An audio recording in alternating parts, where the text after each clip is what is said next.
आज से 7 साल पहले जब स्त्री रिलीज हुई थी तब किसी ने नहीं सोचा था कि यह फिल्म अपनी जबरदस्त सफलता के साथ हॉरर कॉमेडी यूनिवर्स की एक मजबूत नींव रखेगी। स्त्री 2 की सुपरहिट सफलता के बाद अब आई थामा इस यूनिवर्स की पांचवी कड़ी है। स्त्री भेड़िया मुंजा और स्त्री 2 के बाद निर्देशक आदित्य सरपोतदार ने इस फिल्म में भारतीय लोक कथाओं से प्रेरित बेताल की प्रजाति को कहानी का केंद्र बनाया है। फिल्म की खासियत है लोक कथाओं और आज के दौर का संगम। फिल्म के शानदार विजुअल इफेक्ट्स और तकनीकी पहलू दर्शकों को एक विजुअल ट्रीट का अनुभव तो करवाते हैं, मगर कहानी और कॉमिक पंचेज भी उतने ही मजबूत होते तो निसंदेह ये हॉरर कॉमेडी यूनिवर्स की एक यूनिक फिल्म बन सकती थी। इधर आलोक और ताड़का के बीच प्यार पनपता है, लेकिन ताड़का जानती है कि वह इंसानी दुनिया का हिस्सा नहीं बन सकती। जब वह उससे दूर जाने की कोशिश करती है तो आलोक का एक्सीडेंट हो जाता है। उसे बचाने के लिए ताड़का उसका खून पी लेती है, जिससे आलोक भी बेताल बन जाता है। नियम तोड़ने की सजा में ताड़का को कैद कर लिया जाता है, जबकि यक्ष शासन मुक्त हो जाता है। अब इंसानियत के लिए खतरा लौट आया है। इधर यूनिवर्स के दूसरे योद्धा भेड़िया वरुण धवन भी आलोक के रक्त का प्यासा है,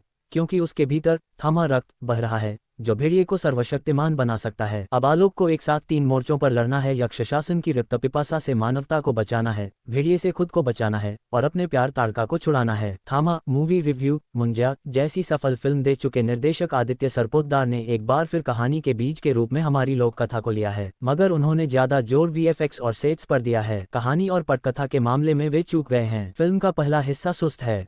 निर्जन भट्ट, सुरेश मैथ्यू और अरुण फुलारा की कहानी फर्स्ट हाफ में मार खाती है। वे किरदारों और बैकड्रॉप को स्थापित करने में कुछ ज्यादा समय लगा देते हैं। हालांकि ताड़का का एंट्री सीन और गुंडों से उसकी फाइट वाले सीन अच्छे बन पड़े हैं। फिल्म का दूसरा भाग मजबूत है, जहां कमाल के वीएफएक्स से सजे दृश्य हॉलीवुड फिल्मों का फील देते हैं, खासतौर पर भेड़िया और बेताल की फाइट। मगर इस फाइट में एक बात बहुत खटकती है कि सारे शहर में तोड़फोड़ करते भेड़िया और बेताल को कोई नहीं देखता। क्लाइमैक्स में नवाजुद्दीन सिद्दीकी, आयुष्मान खुराना और रश्मिका मंदाना के बीच का एक्शन का जबरदस्त है। तकनीकी रूप से फिल्म काफी मजबूत है।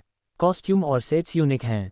सौरभ गोस्वामी की सिनेमेटोग्राफी जबरदस्त है। संगीत की बात की जाए तो सचिन जिगर के रचे म्यूजिक में तुम मेरे न हुए काफी हिट हो चुका है, जबकि दिलबर की आंखों का और पॉइजन बेबी भी पसंद किए जा रहे हैं। परफॉर्मेंस के मामले में आलोक के रूप में आयुष्मान खुराना ने किरदार में जान डाल दी है। फर्स्ट हाफ में उनके मस्तमौला और भोले भले इंसानी रूप से सेकंड हाफ के बेताल बनने के ट्रांसफॉर्मेशन में वे जबरदस्त रहे हैं। रश्मिका मंदाना ने ताड़का के रूप पावर पैक परफॉर्मेंस दी है।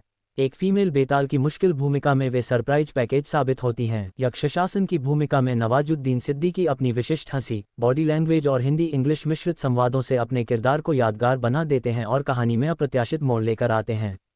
पिता के रूप में परेश रावल अपनी कॉमिक टाइमिंग और भावनात्मक अंदाज से छाप छोड़ते हैं। स्पेशल अपीयरेंस में भेड़िए के रूप में वरुण धवन चौंकाते हैं, जबकि मलाइका अरोड़ा और नोरा फतेही के आइटम सॉन्ग फिल्म में ग्लैमर का तड़का लगाते हैं। क्यों देखें मैडॉक फिल्म्स की हॉरर कॉमेडी यूनिवर्स के फैन हैं, आयुष्मान खुराना और रश्मिका मंदाना को पसंद करते हैं, कहानी और कॉमेडी के पंच से अधिक पर्दे पर बढ़िया वीएफएक्स वाली एक विजुअल ट्रीट का आनंद लेना चाहते हैं तो थामा देख सकते हैं।